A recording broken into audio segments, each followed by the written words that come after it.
Elaine Whitaker stood on the balcony of her freshly purchased condo, sipping coffee from her grandmother's old porcelain cup, watching golden leaves swirl across the Providence skyline. The autumn wind tugged gently at the hem of her sweater, coaxing curls of steam from her cup. The early morning air was thick with the smell of chimney smoke and distant bakeries warming their ovens. Inside, the hum of her rotary-style coffee maker sputtered to a finish. Its groans somehow comforting. Her grandmother used to say, "A quiet life is a strong one." Elaine didn't know yet how much that truth would be tested. She stepped back inside and closed the glass door behind her, shutting out the breeze but not the small ache that had taken up residence in her chest for years. The condo was still settling into itself.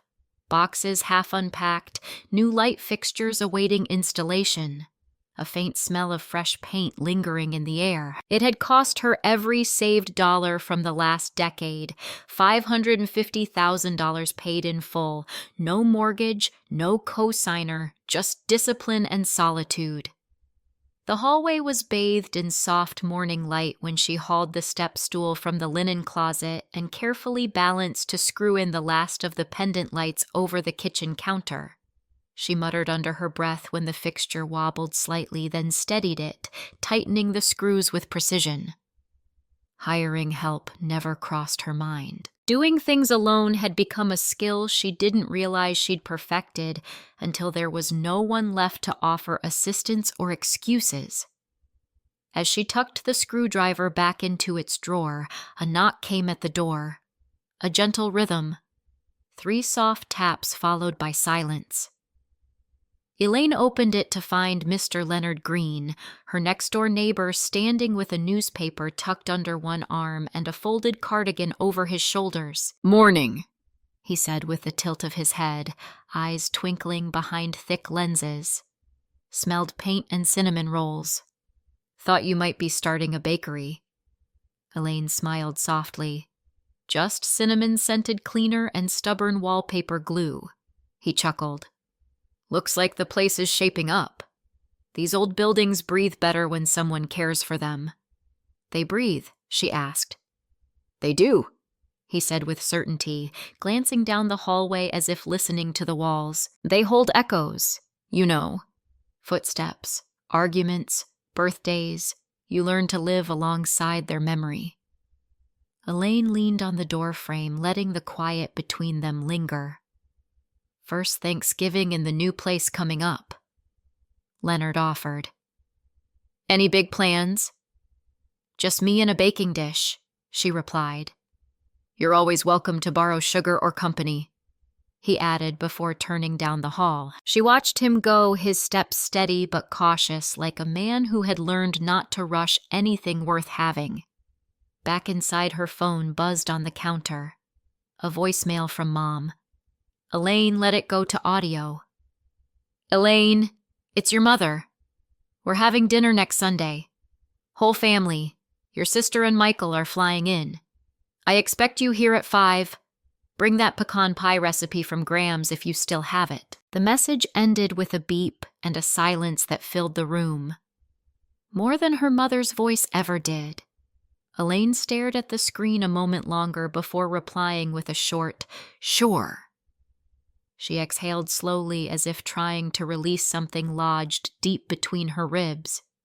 Her eyes drifted to a stack of boxes in the corner, one marked in faded Sharpie grams. Kneeling beside it, she peeled the tape and lifted the flaps. Inside, nestled among yellowed newspaper and bubble wrap, was the vintage ceramic baking dish her grandmother used for Sunday suppers. Underneath it lay a manila envelope slightly bent at the corners, tied with twine. Elaine opened it carefully. The deed to her grandmother's house was inside. Her name was listed alongside her sister's. She blinked. She had forgotten it was shared. Beneath the deed was a photograph Thanksgiving maybe 2 decades ago. A dozen family members crowded around a long table. She was there too, perhaps 8 years old, standing slightly apart, her plate on her lap instead of the table, smiling politely. She stared at the image, No one else had noticed she wasn't seated. Or perhaps they had, and no one minded. The apartment creaked as a gust of wind rattled the balcony door. Elaine looked at the photo and mutters, "Some things never change," as wind howls through the balcony door. The Whitaker home smelled of roast turkey and manipulation. Elaine straightened the hem of her dark green dress just outside the door, the subtle scent of fresh paint and wood glue clinging to her like a memory she hadn't been able to scrub off. The brass knocker hadn't been polished in years, and the wreath hanging above it was the same one her mother had used since she was a teenager, now faded with a few fabric leaves missing. She knocked once and let herself in. Warm air and forced cheeriness hit her all at once. The hallway was lit by yellow candles nestled in faux leaves, and Aunt Millie's cranberry sauce glistened on a cut glass platter in the dining room. Laughter tumbled in from the kitchen too loud to be natural. Elaine hung her coat by the stairs and entered Elaine. "There you are!" her mother called, arms outstretched, lips puckered for a kiss that landed somewhere near Elaine's cheek. "We were just about to serve the potatoes." Henry nodded at her from the head of the table, one hand resting on the carving knife. "Your timing's always precise." Elaine gave a small smile and made her way to an empty seat, nodding to the cousins and uncles who filled the space with the kind of conversation that never quite meant anything. There were murmurs of new jobs, second mortgages, and how early the cold had arrived this year. Brianna sat directly across the table, her smile wide and cheeks pink with enthusiasm. She leaned into Luke, who looked down at his plate, running a thumb along the rim of his water glass. Elaine noticed the flicker of nerves in his movement. The food arrived in waves, stuffing with bits of apple buttery mashed potatoes, green beans swimming in mushroom soup. Elaine reached for the cornbread still warm as her mother began a toast. "To family," Marjorie said, raising her glass, "and to togetherness."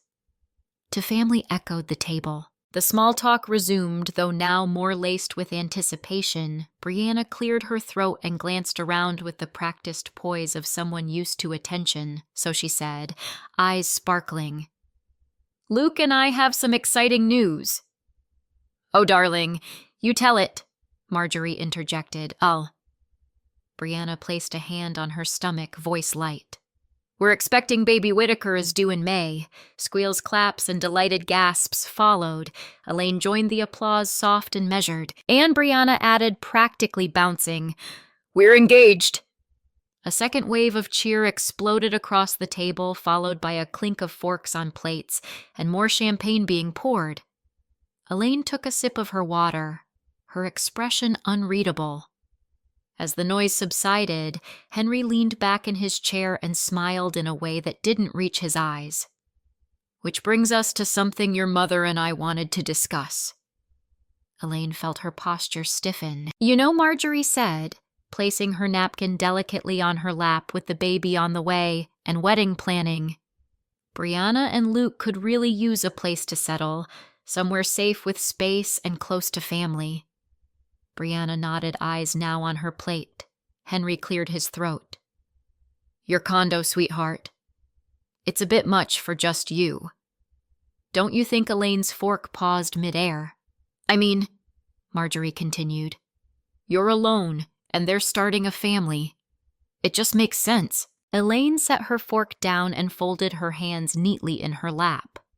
"No." A hush settled like a fog. The only sound was the clink of Aunt Millie's bracelet against her wine glass. "No," her mother asked, blinking. "No." Elaine repeated, her voice calm, almost gentle. Marjorie laughed softly, waving her hand as if Elaine were joking. "Oh, don't be silly. Of course you'll help. You've always been the reliable one." "I'm not giving them my condo," Elaine said, looking directly at her mother. There was a long silence. "Well," Brianna said in a brittle voice, "it's just, we thought you'd want to support us." "I have supported this family," Elaine replied, her tone never rising. For years. Quietly. Without asking, Henry leaned forward. It's not a sacrifice. It's generosity. You'd still have time to find another place before the baby comes. Elaine looked at Luke, who glanced away. Then, in a moment that felt almost rehearsed in its timing, Marjorie reached for the pumpkin pie at the center of the table. Her hand fumbled, perhaps intentionally, and the dish tipped, tumbling forward in slow motion. It landed squarely in Elaine's lap, filling her dress with sweet spiced mush. Gasps echoed around the room. Someone laughed quickly, stifled. A cousin offered a napkin half-hearted. Elaine wiped her dress, stood up and said, "Thanks for dinner," and walked out in silence. Elaine woke up to find herself trending in the worst way possible. The pale morning light filtered through the blinds in soft slats, casting quiet patterns across her hardwood floor. Outside frost clung to the corners of window panes. The last of autumn's leaves pressed like old receipts against the glass. Elaine sat upright in bed, a tangle of blankets at her feet, and the bitter taste of yesterday still in her mouth. She reached for her phone, hoping for a simple weather update or maybe an email from work. Instead, the screen glowed with notifications, Facebook tags, message alerts, missed calls from unfamiliar numbers. Her stomach clenched. The first post she saw was from her mother. A photo from the dinner table, everyone smiling. Brianna holding her engagement ring up for the camera. Elaine wasn't in the shot. Sometimes family breaks your heart. Last night, our daughter Elaine refused to help her pregnant sister in her time of need. We raised her to care to share, but the heart can grow cold, prayers for healing and understanding. Below it, a growing thread of comments bloomed like a sickness. She always was distant, unbelievable. That condo could be a nursery. Some people don't understand family. Elaine scrolled farther, recognizing names from church, from childhood playdates, even a former high school teacher. Each comment cut deeper, not with volume, but precision. No one had asked her side. No one had seen the pie. Her fingers trembled slightly as she set the phone down. The silence of her condo wrapped around her like a weighted blanket. She stood up and padded to the kitchen, turning on the faucet just to hear water move. The tap groaned before releasing a thin stream. She filled the kettle, set it on the burner, and pulled down her grandmother's teacup, the one with faded violets and a tiny chip along the rim. It slipped through her fingers and shattered against the tile. The sound rang louder than it should have. Pieces skittered in all directions. Elaine stood frozen for a moment, hands hovering midair. Then slowly she knelt to gather the shards. A gentle knock interrupted her. 3 soft raps, steady, familiar. She opened the door to find Mr. Leonard Green holding a cloth-covered basket. "Morning," he said, his eyes scanning her face with quiet concern. "Heard a crash. Thought maybe you dropped the sugar bowl." "Just a teacup," she replied, stepping aside.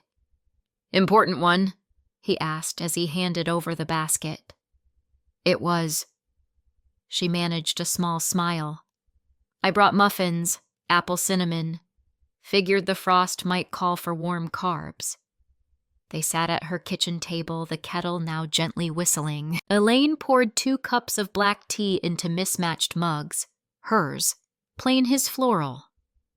"I read something online this morning," Leonard said after a long sip. "About a young woman and a condo. It didn't sound like you." Elaine looked up, surprised, but not defensive. "I've known a lot of people," he continued. "Taught for 40 years. High school law and civics. Teenagers are excellent at sniffing out what's real and what's performance that post." He shook his head.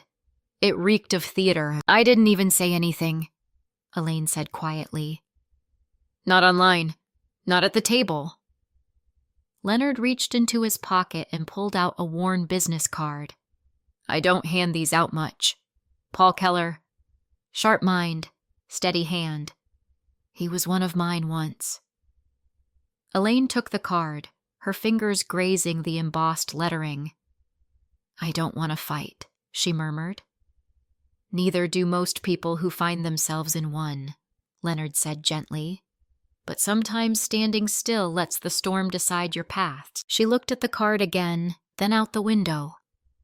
Snow had begun to fall. Not heavy, just enough to dust the edges of the railing like sugar sifted over a cooling cake. Maybe it's time I stopped being quiet. She dials the number. Elaine didn't want revenge, just peace. But peace, it turned out, came with paperwork. The rain slashed diagonally across the windows of the old brick building, the kind that had housed offices since typewriters and radiators. Elaine stepped inside and closed her umbrella with a snap dripping water, forming a neat crescent on the worn linoleum floor. The brass plaque beside the door read, Paul Keller, Attorney at Law. The lettering was faded, but the door itself stood firm. Inside, the air smelled faintly of old paper and something lemon-scented. A ticking wall clock counted the seconds slowly. Paul Keller stood when she entered, a man of slight stature with a tie just crooked enough to be intentional. His office was modest, 2 worn chairs, a battered oak desk, and a bookshelf that leaned ever so slightly to the left. Elaine took the seat across from him, her damp coat folded over her arm like armor she no longer needed. "You're sure about this?" he asked. No judgment in his tone. Elaine nodded. "I just want to assert what's mine. Nothing more."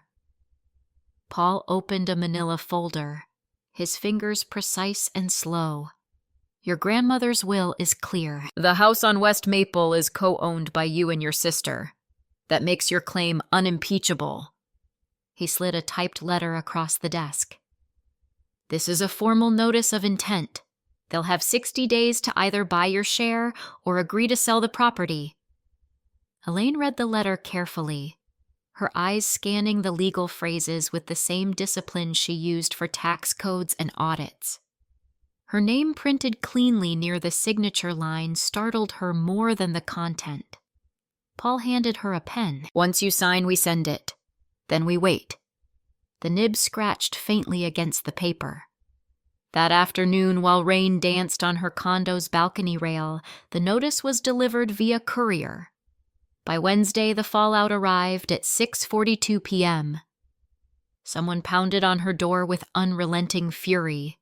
She stayed seated at the dining table, hands calm around a cup of mint tea.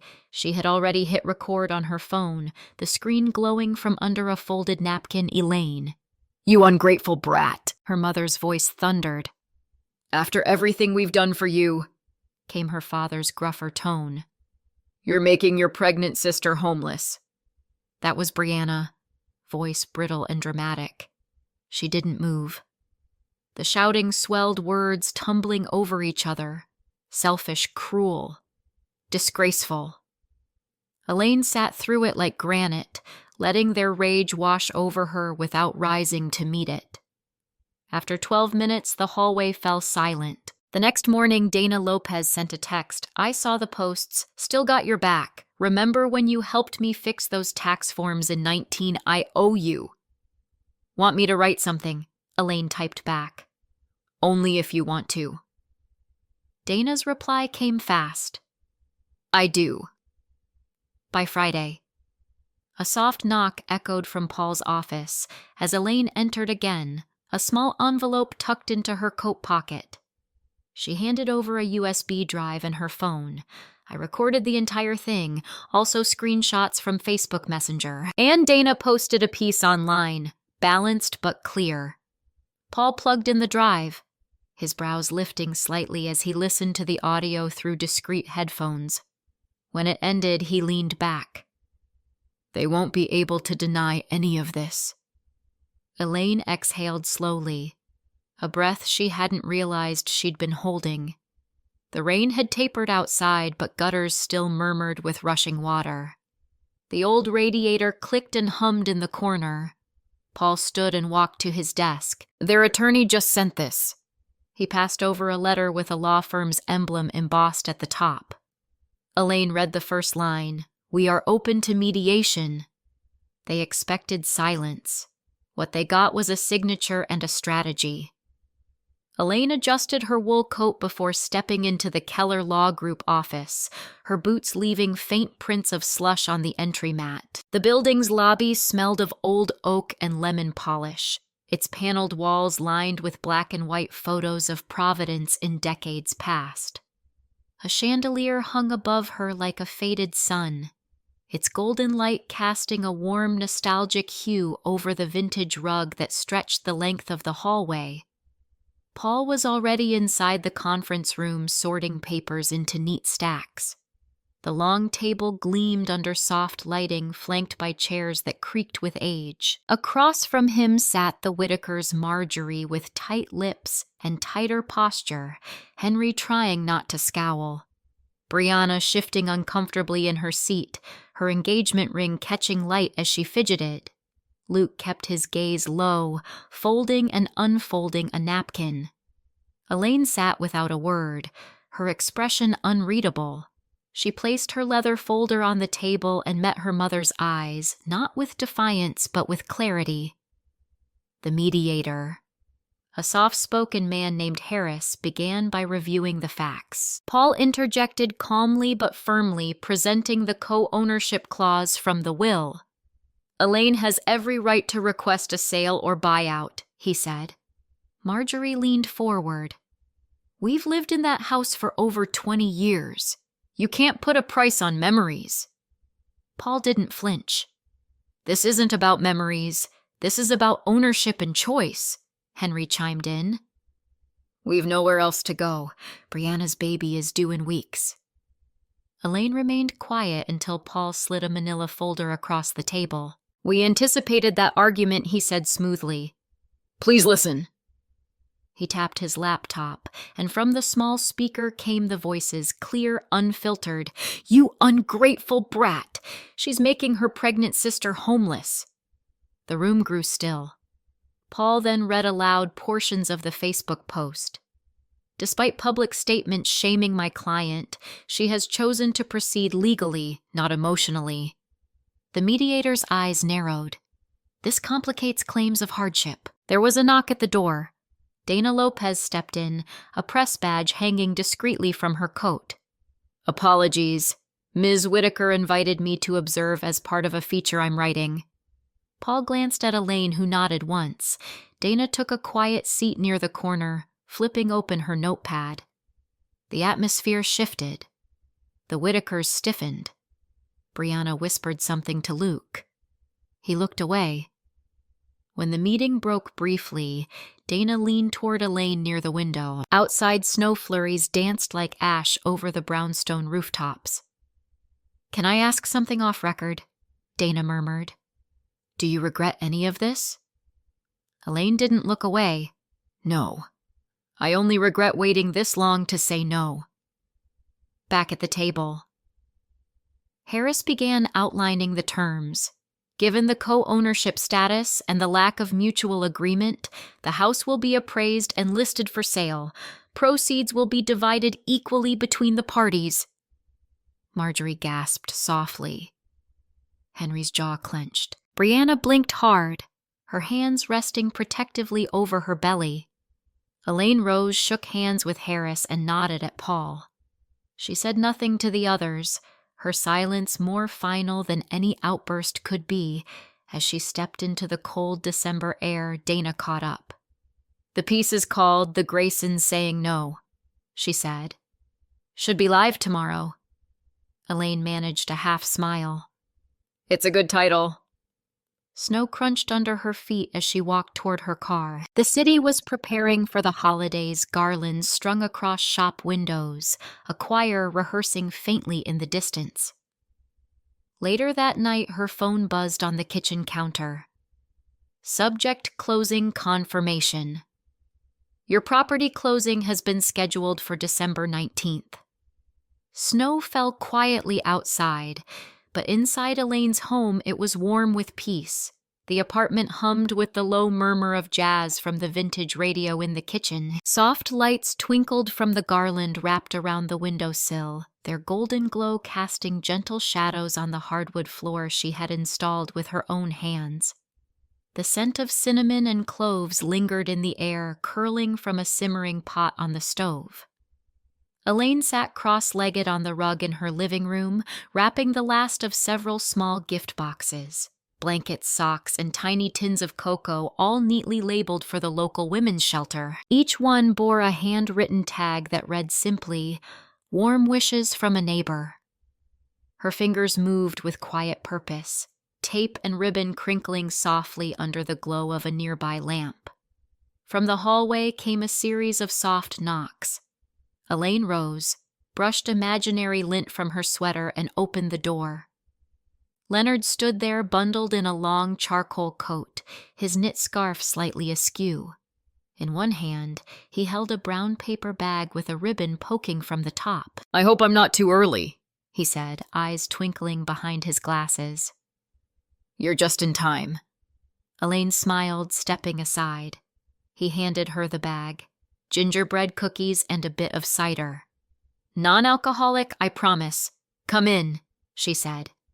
"It's freezing out."